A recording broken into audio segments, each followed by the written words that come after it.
নমস্কার, অ্যাস্ট্রোইজডমে সবাইকে স্বাগতম। প্রিয় দর্শক, মেষ রাশির জাতক জাতিকাদের জন্য ২৭ এপ্রিল থেকে ৩ মে পর্যন্ত সপ্তাহটি হতে চলেছে বেশ গুরুত্বপূর্ণ। একটু চ্যালেঞ্জিং হলেও ভেতরে লুকিয়ে আছে উন্নতির সম্ভাবনা। এই সময় আপনার প্রেম, বিবাহিত জীবন, মানসিক অবস্থা এবং পারিবারিক পরিবেশ সবকিছুতেই কিছু পরিবর্তন দেখা যাবে। কোথাও ধৈর্যের পরীক্ষা, কোথাও বোঝাপড়ার প্রয়োজন, আবার কোথাও নিজের আবেগকে নিয়ন্ত্রণে রাখার চ্যালেঞ্জ আসতে পারে। তাই এই সপ্তাহে কিভাবে আপনি সম্পর্ককে সামলাবেন, কোথায় সতর্ক থাকবেন এবং কি করলে পরিস্থিতি আপনার পক্ষে আসবে, সবকিছু নিয়েই আজকের এই বিস্তারিত আলোচনা। প্রথমত আমরা সিঙ্গেলদের প্রেম জীবন পর্যালোচনা করব। তো এই সপ্তাহে মেষ রাশির সিঙ্গেলদের জন্য প্রেমের ক্ষেত্রে কিছু ধীর গতিতে এগোনোই সবচেয়ে ভালো সিদ্ধান্ত হবে। গ্রহের অবস্থান অনুযায়ী আপনার আবেগ খুব দ্রুত ওঠানামা করতে পারে, ফলে আপনি কারোর প্রতি আকর্ষণ অনুভব করলেও সেটি স্থায়ী নাও হতে পারে। তাই নতুন কোনো সম্পর্কে জড়ানোর আগে ভালোভাবে যাচাই বাছাই করা অত্যন্ত জরুরি। হঠাৎ করে কারোর প্রতি আকৃষ্ট হয়ে তাড়াহুড়া করে সিদ্ধান্ত নিলে ভবিষ্যতে হতাশার সম্ভাবনা থেকে যায়। আপনার মেজাজ এই সময় একটু খিটখিটে বা অস্থির থাকতে পারে, যা আপনার নতুন সম্পর্কের সম্ভাবনাকে ক্ষতিগ্রস্ত করতে পারে। বিশেষ করে যদি আপনি নিজের আবেগকে নিয়ন্ত্রণ করতে না পারেন, তাহলে ছোটখাটো বিষয় থেকেও বড় ভুল বোঝাবুঝি তৈরি হতে পারে। তাই নিজের মানসিক ভারসাম্য বজায় রাখা এবং পরিস্থিতি বুঝে কথা বলা খুবই গুরুত্বপূর্ণ। এই সময়টি আপনাকে শেখাবে ধৈর্য এবং আত্মনিয়ন্ত্রণের গুরুত্ব। আপনি যদি নিজের অনুভূতিকে বুঝে সময় দেন, তাহলে ভবিষ্যতে একটি ভালো এবং স্থায়ী সম্পর্কের ভিত্তি তৈরি করতে পারবেন। আবেগে সিদ্ধান্ত নেওয়ার বদলে বাস্তবতা বিবেচনা করে এগোনোই আপনার জন্য শুভ হবে। পরিবারের দিক থেকেও কিছু চাপ আসতে পারে, যা আপনার মনকে প্রভাবিত করবে। তবে এই সময় নিজের লক্ষ্য এবং মানসিক শান্তির দিকে বেশি গুরুত্ব দিন। মনে রাখবেন, সঠিক সময়েই সঠিক মানুষ আপনার জীবনে আসবে। শুধু এখন নিজেকে প্রস্তুত রাখাটাই সবচেয়ে গুরুত্বপূর্ণ। আর ওদিকে প্রেম জীবন পর্যালোচনা করলে দেখা যায়, যারা ইতিমধ্যেই প্রেমের সম্পর্কে রয়েছেন, তাদের জন্য এই সপ্তাহটি কিছুটা সংবেদনশীল হতে পারে।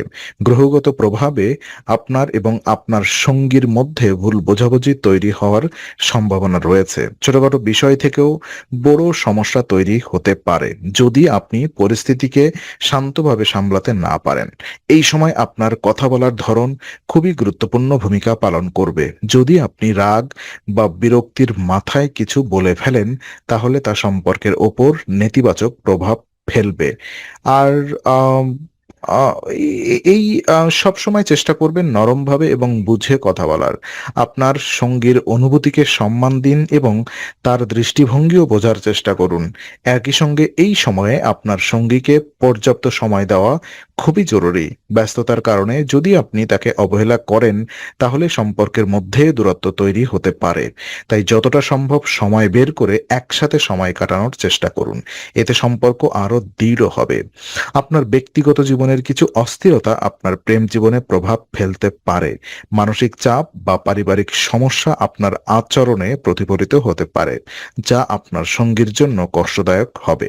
তাই নিজের মানসিক অবস্থা ঠিক রাখা এবং প্রয়োজন হলে একটু সময় নিয়ে নিজেকে শান্ত করা গুরুত্বপূর্ণ।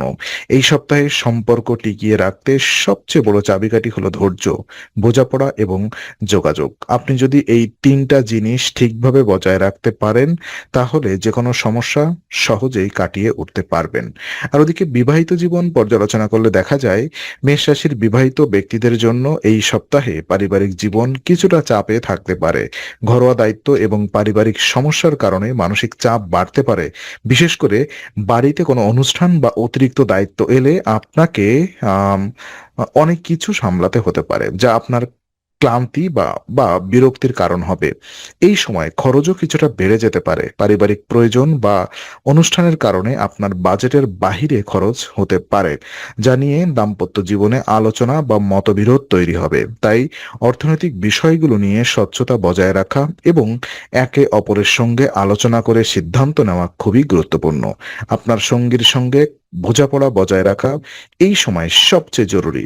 ছোটখাটো বিষয় নিয়ে তর্কে না গিয়ে একে অপরকে সহযোগিতা করার মানসিকতা রাখুন। মনে রাখবেন, এই সময় একসঙ্গে কাজ করলেই সমস্যাগুলো সহজে সমাধান হবে। এছাড়া অতিরিক্ত কাজের চাপ এবং মানসিক অস্থিরতার কারণে আপনি আপনার সঙ্গীর প্রতি একটু উদাসীন হয়ে যেতে পারেন। এটি সম্পর্কের জন্য ক্ষতিকর হতে পারে। তাই যতটা সম্ভব সময় বের করে একে অপরের সঙ্গে কথা বলুন এবং মানসিকভাবে একে অপরকে সমর্থন দিন। আর এই সপ্তাহে বিবাহিত জীবনে সফল হতে গেলে প্রয়োজন ধৈর্য, সহানুভূতি এবং পারস্পরিক সম্মান।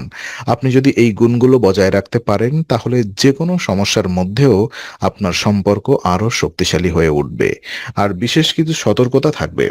তো দেখুন, এই মাসে এই সপ্তাহে মেষ রাশির জন্য সবচেয়ে গুরুত্বপূর্ণ বিষয় হলো স্বাস্থ্য এবং মানসিক ভারসাম্য বজায় রাখা।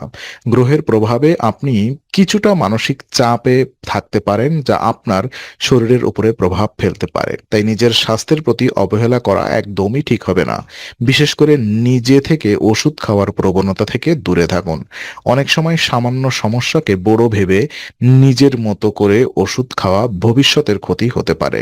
তাই কোনো সমস্যা হলে অবশ্যই বিশেষজ্ঞের পরামর্শ নিন। আপনার কাজে মনোযোগ কিছুটা কমে যেতে পারে, কারণ ব্যক্তিগত এবং পারিবারিক সমস্যা আপনার মনকে বিচলিত করতে পারে। এর ফলে কর্মক্ষেত্রে আপনার পারফরম্যান্স কমে যেতে পারে। তাই যতটা সম্ভব নিজের আম, আম, আই মিন কাজের উপর ফোকাস রাখার চেষ্টা করুন এবং সময় ম্যানেজমেন্ট ঠিক রাখুন। মানসিক চাপ কমানোর জন্য কিছু ইতিবাচক অভ্যাস গড়ে তোলা জরুরি, যেমন নিয়মিত ঘুম, হালকা ব্যায়াম বা ধ্যান করা। এগুলো আপনার মনকে শান্ত রাখতে সাহায্য করবে এবং আপনাকে সঠিক সিদ্ধান্ত নিতেও সাহায্য করবে। আর এই সময়টাতে আপনাকে একটু বেশি সচেতন থাকতে হবে যদি নিজের আচরণ এবং সিদ্ধান্তের ব্যাপারে, কারণ ছোট একটি ভুল সিদ্ধান্ত ভবিষ্যতে বড় সমস্যার কারণ হতে পারে। তাই সবকিছু ভেবেচিন্তে এবং ধৈর্য ধরে এগোনোই আপনার জন্য সবচেয়ে ভালো পথ। আর বিশেষ উপায় যদি আমি আপনাদেরকে বলি, এই সপ্তাহে মানসিক চাপ, পারিবারিক অশান্তি এবং সম্পর্কের টানাপোড়েন কমানোর জন্য একটি কার্যকর উপায় হলো মঙ্গলবারে খাদ্য দান করা। এই উপায়টি শুধু আধ্যাত্মিক দিক থেকেই নয়, মানসিকভাবেও আপনাকে অনেকটা হালকা অনুভব করাতে সাহায্য করবে। মঙ্গলবার দিনটি শক্তি এবং কর্মের প্রতীক হিসেবে বিবেচিত হয়। এই দিনে গরিব বা প্রয়োজনীয় মানুষদের খাদ্য দান করলে আপনার জীবনের নেতিবাচক শক্তি ধীরে ধীরে কমতে শুরু করবে। এটি আপনার মনের অস্থিরতা কমাতে সাহায্য করে এবং আপনার চিন্তাভাবনায় ইতিবাচকতা নিয়ে আসে। যারা পারিবারিক সমস্যায় ভুগছেন তাদের জন্য এই উপায়টি বিশেষভাবে কার্যকর হতে পারে। নিয়মিত দান করলে পরিবারের মধ্যে বোঝাপড়া বাড়ে এবং অশান্তি কমে আসে। এটি আপনার সম্পর্কের মধ্যে থাকা দূরত্ব কমাতেও সাহায্য করে। এছাড়া এই উপায়টি আপনার আত্মবিশ্বাস বাড়াতে সাহায্য করবে। যখন আপনি অন্যের উপকার করেন তখন আপনার নিজের মনও অনেকটা শান্ত এবং তৃপ্ত থাকে। এর ফলে আপনি নিজের সমস্যাগুলো আরো পরিষ্কারভাবে দেখতে পারবেন এবং সমাধান খুঁজে পেতে পারবেন।